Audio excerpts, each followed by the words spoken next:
할렐루야, 환영하고 축복합니다. 오늘은 금요일입니다. 하나님의 말씀은 예레미야 1장 6절입니다. 내가 이르되 슬프도소이다 주 여호와여 보소서 나는 아이라 말할 줄을 알지 못하나이다 하니 아멘. 주님의 보혈로 다 씻어주시고 오늘 또 예배 중에 우리를 치유하시는 하나님 아버지께 모든 찬양과 존귀와 영광을 올려드립니다. 특별히 예수님께서 우리 가운데 말씀하실 때 예수님을 깊이 생각하시고 예수님을 사랑하시고 예수님 나와 동행해 주시면서 자신을 계시하여 주실 때 그 예수님의 깊은 사랑과 은혜 가운데 우리의 모든 삶을 맡길 수 있는 가장 복된 성도님들 되어지기를 축복합니다. 우리는 눈을 뜨고 보면서 살아갑니다. 볼 수 있는 사람이 있고 볼 수 없는 사람이 있습니다. 이것은 굉장히 큰 차이입니다. 성경에 맹인들이 많이 등장을 합니다. 이 사람들을 가리켜서 성경은 불쌍한 사람들이다 라고 말씀합니다. 맹인 바디메오 기억하실 수 있지요? 또 실로암의 맹인도 우리는 잘 알고 있습니다. 이 사람들은 불행한 사람들의 대표적인 특징을 가지고 있습니다. 그렇기 때문에 볼 수 있다라고 하는 것은 굉장히 큰 복입니다. 그러면 제가 한번 질문 드려볼까요? 저와 같이 여러분들도 볼 수 있는 사람에 속해 있는데 볼 수 있는 것이 많을까요? 볼 수 없는 것이 많을까요? 우리는 다 보면서 사는 것 같지만 볼 수 없는 것이 훨씬 더 많다라고 하는 것을 잘 이해하지 못합니다. 여러분들 볼 수 없는 게 훨씬 더 많습니다. 예를 들어서 우리가 보통 4km 밖에 있는 것들은 볼 수 없습니다. 어떤 공간적인 개념에서 그 이상 멀리 있는 것, 그 우주 끝을 생각해 보십시오. 얼마나 멀리 있습니까? 망원경이라고 하는 어떤 도구 같은 것을 사용할 수 있습니다만은 보통 공간적으로 멀어지면 우리 볼 수 없습니다. 또 내일이라고 하는 것을 우리는 볼 수 없습니다. 미래에 대한 것, 아직 오지 않은 시간에 대한 것 우리 볼 수 없습니다. 또 내가 지금은 볼 수 있지만 갑자기 전등이 나가버린 거예요. 그러면 어둡잖아요. 그러면 볼 수 없어요. 어떤 상황이 변했을 때 볼 수 없는 것 굉장히 많습니다. 또 영적인 존재 이거 우리가 볼 수 없잖아요. 그러니까 내가 볼 수 있는 것을 가지고 살아간다라고 생각하지만 볼 수 없는 것이 훨씬 더 많고 내가 보면서 살아가는 것은 지극히 아주 지극히 작은 영역이다라고 하는 것을 우리는 꼭 알아야 됩니다. 다른 주제로 말씀을 드리면요, 우리는 아는 것을 가지고 사는 사람들입니다. 우리가 먹을 수 있는 음식이 있지요. 이것을 먹을 수 있는 거냐, 먹지 못하는 거냐라고 하는 이런 지식이 있습니다. 또 이것이 먹으면 유익하냐, 유익하지 않냐 이런 것들. 그러니까 모르는 것과 아는 것은 굉장한 차이가 있습니다. 죽느냐 사느냐라고 하는 이런 차이가 있는 거니까 굉장히 큰 차이겠죠. 성경에도 이렇게 무지한 자에 대한 말씀이 많이 나옵니다. 이런 사람들이 굉장히 많이 등장하는데 아비가일의 남편이었던 나발이라고 하는 사람, 이 사람도 무지한 사람, 어리석은 사람, 그래서 불행한 사람 이렇게 기록되어져 있습니다. 안다라고 하는 것은 굉장히 큰 복이라고 하는 것이죠. 모른다라고 하는 것과의 엄청난 큰 차이가 존재한다라고 하는 겁니다. 그러면 또 한번 제가 질문 드려봅니다. 우리가 아는 게 많습니까? 모르는 게 많습니까? 답은 당연히 모르는 게 많습니다. 우리가 당장 두세 시간 이후에 일어난 일을 압니까? 모릅니까? 우리는 모릅니다. 만약에 안다고 하시는 분이 있으면 그분은 정말 갑부로 살 수 있습니다. 한두 시간 이후에 일어나는 일을 알 수 있다고 한다면 현재의 경제 구조에서 세계 최고의 부자로 살 수 있습니다. 근데 우리는 그것을 모릅니다. 우리는 잠깐 후에 일어날 일을 모르는 존재입니다. 그런데 사람들은 다 아는 것처럼 말하고 다 보는 것처럼 행동하면서 살아갑니다. 오늘 우리가 읽었던 본문에 있는 말씀을 생각해 보십시오. 이것은 예레미야의 고백입니다. 하나님, 나는 아이라 말할 줄을 모릅니다. 그래서 선지자로서 말을 하라고 하시는데 나는 너무 슬픕니다. 이것이 오늘 본문의 예레미야의 고백입니다. 그러면 제가 또 한번 질문 드려봅니다. 예레미야가 왜 자신을 아이라고 말할 줄을 모르는 자라고 이렇게 말했을까? 여러분들 왜 그렇게 말했을 것 같습니까? 첫 번째, 예레미야가 나이가 실제 어리기 때문이다. 나이가 어리면 세상이 어떻게 돌아가는지 정세를 모르잖아요. 연륜이 없으니까 당연하지 않겠습니까? 이렇게 나이가 실제 어리기 때문에 그렇다. 그러면 또 하나는 두 번째, 신앙생활의 연조가 짧다. 세상은 어떻게 돌아가는지 세상에 대한 연륜은 있지만 신앙적인 지식은 잘 모르겠다. 그래서 하나님이 말씀하실 때 나는 아이와 같고 나는 하나님이 나한테 말씀하시라고 하는 것을 잘 신앙적으로 말할 수가 없는 이런 자이다. 이런 의미에서 예레미야가 얘기를 했다라고 하는 것이죠. 그 다음에 세 번째, 하나님을 모른다라고 하는 뜻입니다. 여러분들 제가 실제 나이가 어리다, 신앙적인 지식이 부족하다, 하나님을 모른다 이렇게 예시를 들어서 말씀을 드렸는데 여러분들 어떤 것인 것 같습니까? 답은 3번이죠. 하나님을 모른다는 겁니다. 예레미야가 실제 나이가 어리냐, 나이가 많냐, 신앙적인 지식이 많냐, 적으냐 이런 걸 가지고 우리는 성경을 해석하면 안 됩니다. 예레미야가 그렇게 고백한 것은 나는 하나님을 모른다는 겁니다. 다시 말씀드리면 예레미야의 겸손하게 말하는 표현이 아니다라고 하는 것입니다. 아이처럼 경험이 부족하고 미숙한 상태이며 능력과 지혜가 부족하다는 자기 인식으로 나는 스스로 아무것도 할 수 없는 상태, 이것을 고백하고 있는 겁니다. 이것을 다른 표현으로 말하면 하나님을 모른다라고 하는 표현이 되어지는 겁니다. 이것을 또 다른 성경적 다른 표현으로 말씀을 드리면 나는 어둠입니다 라고 하는 고백과 동일합니다.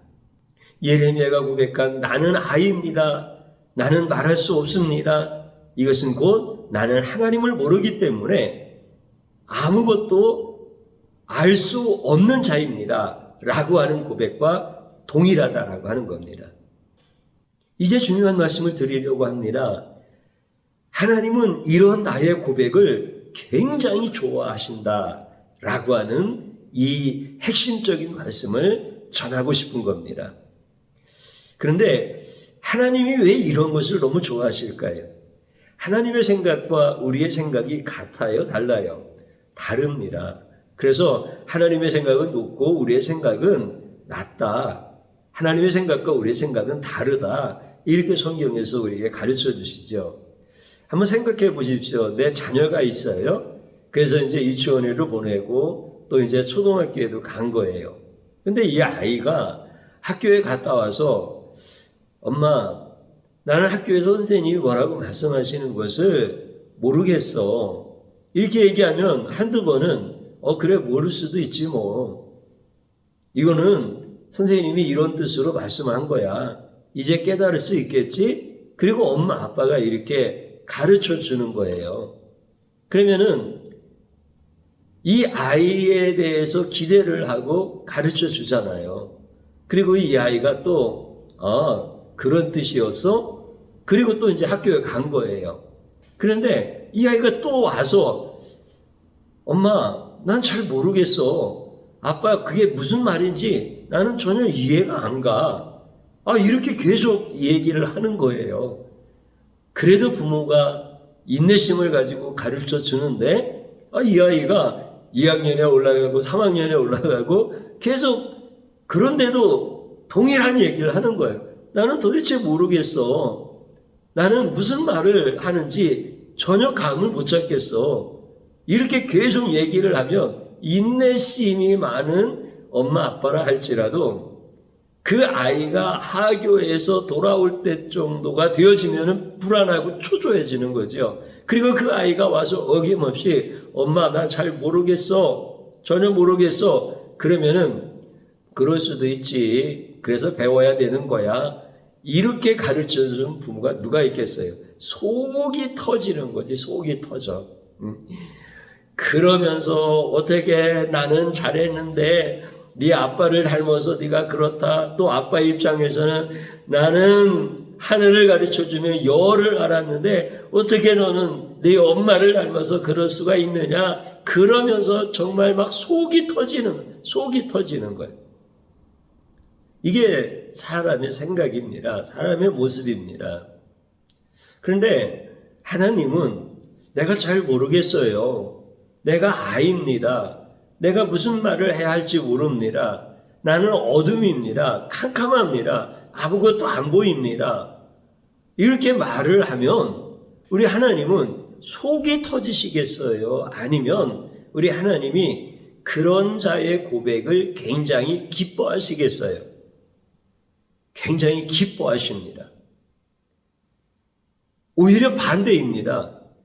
우리가 이제 신앙생활을 하다 보면 성경에 대한 표면적인 지식도 알게 되어지고 그 다음에 신앙생활의 어떤 패턴도 알게 되어지고 그리고 하나님이 뭘 기뻐하시는지도 알게 되어지고 그래서 처음에는 기도 잘 못해요. 그러다가 이제 나중에는 기도 안 시켜주면 서운할 만큼 기도를 청산유수처럼 이렇게 잘하고 뭐 이런 것들이 보통 신앙인들의 어떤 삶의 모습들이잖아요.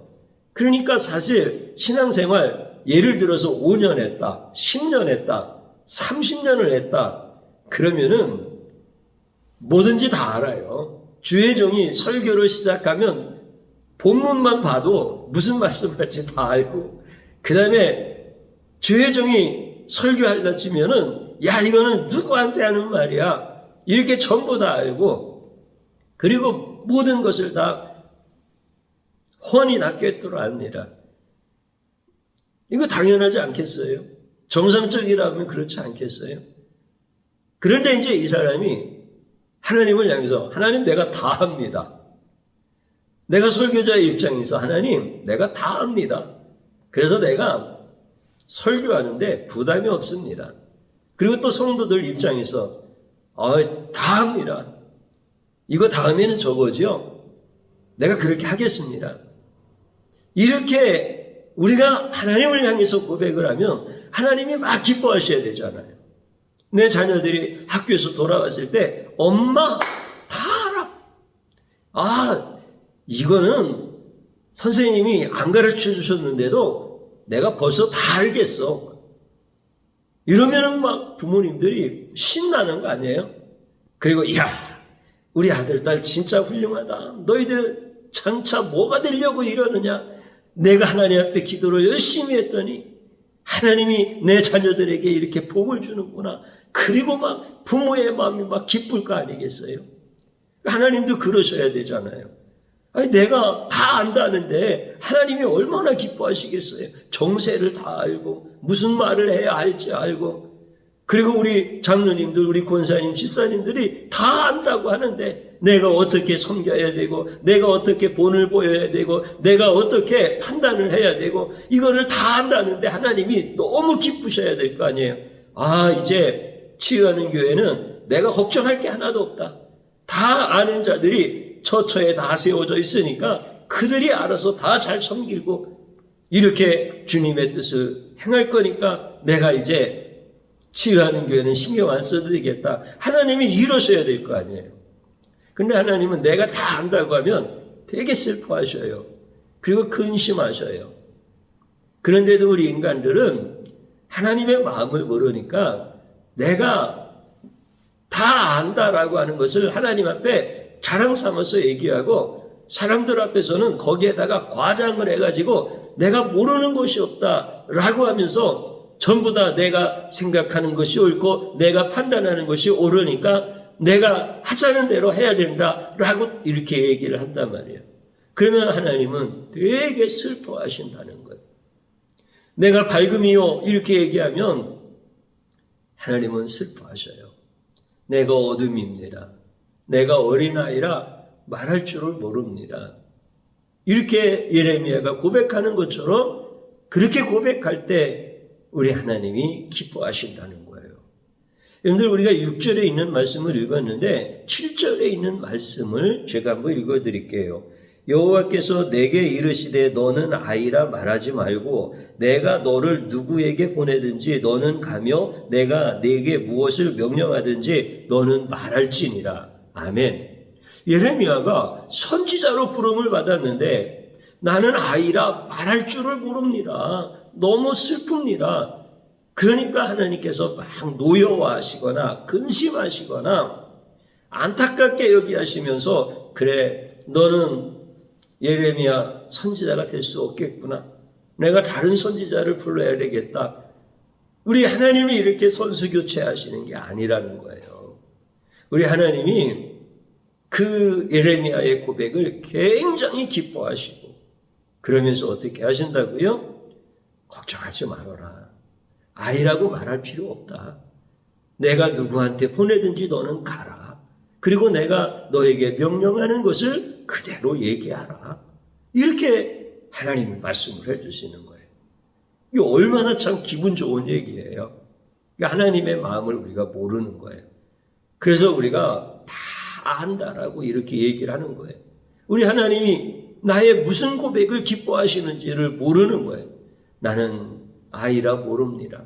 나는 말할 줄 모릅니다. 나는 어둠입니다. 그래서 나는 주님의 도우심이 필요하고 주님의 인도하심이 필요합니다. 이렇게 고백하는 자를 주님이 너무 기뻐하시는 것을 모르는 거예요. 사랑하는 성도님 여러분, 내가 어둠이다라고 하는 것은 어둠 속에 있다라는 의미가 아닙니다. 환경적인 얘기가 아니라는 거예요. 내가 어둠이다라고 하는 것은 내 존재가 어둠이라는 거예요. 내가 밝은 곳에 있어도 어둠이고 내가 어두운 곳에 있어도 어둠이고 이 고백을 주님이 기뻐하시는 거예요. 사랑하는 성도님 여러분, 예수님의 동행이라고 하는 것을 우리가 주일날 보았습니다. 우리가 왜 동행해 주시죠? 우리가 왜 예수님과 동행하기를 원하죠? 이것은 내가 어둠이기 때문에 그렇습니다. 이것은 내가 아이기 때문에 그렇습니다. 그래서 예수님이 나와 동행해 주시기를 원하시고 그리고 내가 언제까지 동행하기를 원하시든 우리 예수님은 결코 나를 떠나지 아니하시고 끝까지 내가 알 수 있을 때까지 나와 동행해 주시고 나에게 가르쳐 주시는 분이 바로 예수님이신 거예요. 사랑하는 성도님 여러분, 이제 안다고 말하지 마십시다. 모른다고 고백하십시다. 그러면 주님이 나를 선하게 이끌어 주시고 나를 존귀한 존재로 세워주시고 내가 마치 아무것도 모르는 것이 없는 사람처럼 주님이 나의 입술에 말을 넣어주시고 내가 가야 할 모든 길들을 주님이 다 이끌어 가시고 인도해 주시는 가장 멋지고 아름다운 인생을 살게 되어지는 것입니다. 오늘 저와 여러분이 그렇게 살 수 있도록 예수님께서 동행해 주심을 여러분들 기뻐하시고 인생 두려워하지 마십시오. 내가 아는 것으로 살려면 세상이 너무 두렵습니다. 그러나 나는 어둠이라서 나는 아는 것이 없어서 주님이 나를 가르쳐 주셔야 되고 주님이 나를 오늘도 한 발자국 한 발자국 이끌어 주셔야만 살 수 있습니다. 라고 하는 인생은 어떤 자리에서도 승리할 수 있도록 주님이 다 보장해 주십니다. 그리고 다 보상해 주십니다.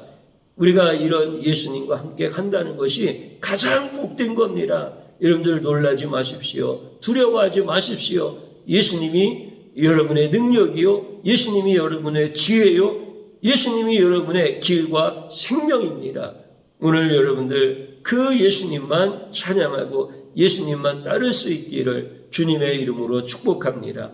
저를 한번 따라서 해보시기 바랍니다. 스스로 분석하고 판단하고 행동하는 것을 자랑하는 죄를 용서하소서.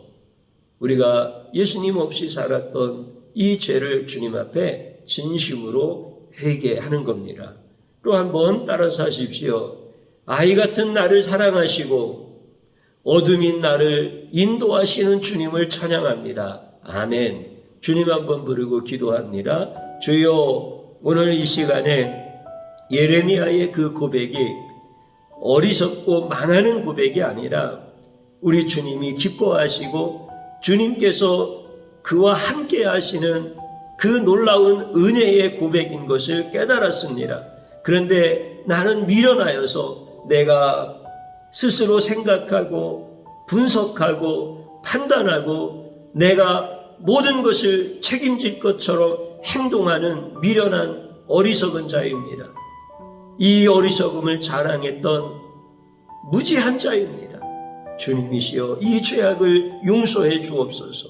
나는 주님의 손 놓고는 한 발자국도 움직일 수 없는 영적 맹인입니다. 볼 수 없는 자입니다. 말할 수 없는 자입니다.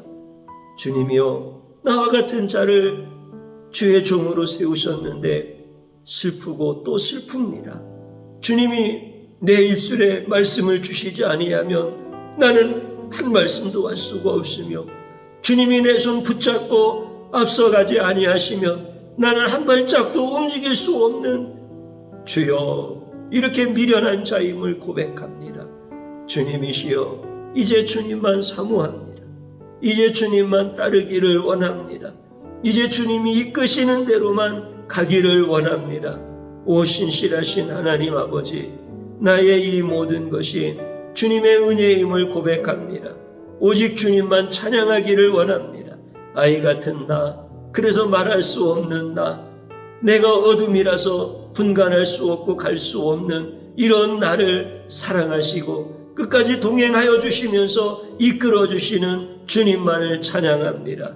우리 사랑하는 모든 성도들이 이렇게 주님과 함께 동행하며 가장 복된 인생을 살아갈 수 있도록 축복하여 주옵소서. 예수님의 이름으로 기도드리옵나이다. 아멘.